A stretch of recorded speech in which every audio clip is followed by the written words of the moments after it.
Pimpin, j'ai des fractions à faire en devoir et je ne comprends rien. Viens, je vais t'expliquer. Tu te souviens quand on a coupé ton gâteau d'anniversaire, Riri? Oh oui, Pimpin, c'était tellement amusant. J'avais coupé le gâteau en 21 parts.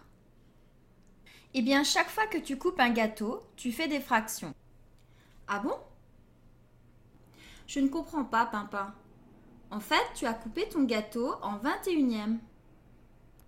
Donc en fait, voilà. Je coupe mon gâteau en 21 parts. Ce trait-là montre la coupure de mon gâteau. 21, que j'écris en bas du trait, c'est le nombre de parts. On appelle ça le dénominateur. En haut, je mets 4 car c'est le nombre de parts que je vais manger dans mon gâteau. Je mange 4 parts sur 21 parts coupées. Ce 4, c'est le numérateur. Nous étions 4, nous avons mangé 4 parts. Mais on aurait aussi pu couper le gâteau en 4 parts, vu qu'on était 4.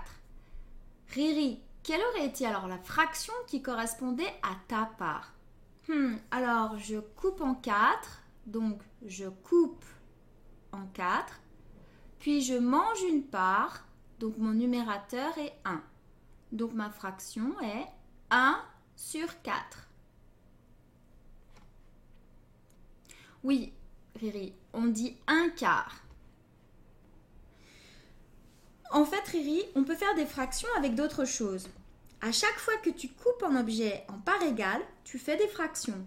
Mais attention, les parts doivent être égales. Ainsi, la pizza de gauche est coupée en 8 parts égales. Chaque part représente une fraction. Celle de droite est coupée en 4 parts. Mais aucune n'est égale. Les parts ne sont donc pas des fractions. Chacun de ces drapeaux représente des fractions. Chaque partie rouge du drapeau représente un tiers du drapeau complet. Un tiers, un tiers, un tiers. Ici, chaque partie colorée du rectangle représente un cinquième du rectangle complet. La partie blanche, quant à elle, représente 2/5 du rectangle. Voilà Riri, cela devrait t'aider pour tes devoirs. Oh oui, merci Pimpin, c'est une grande aide.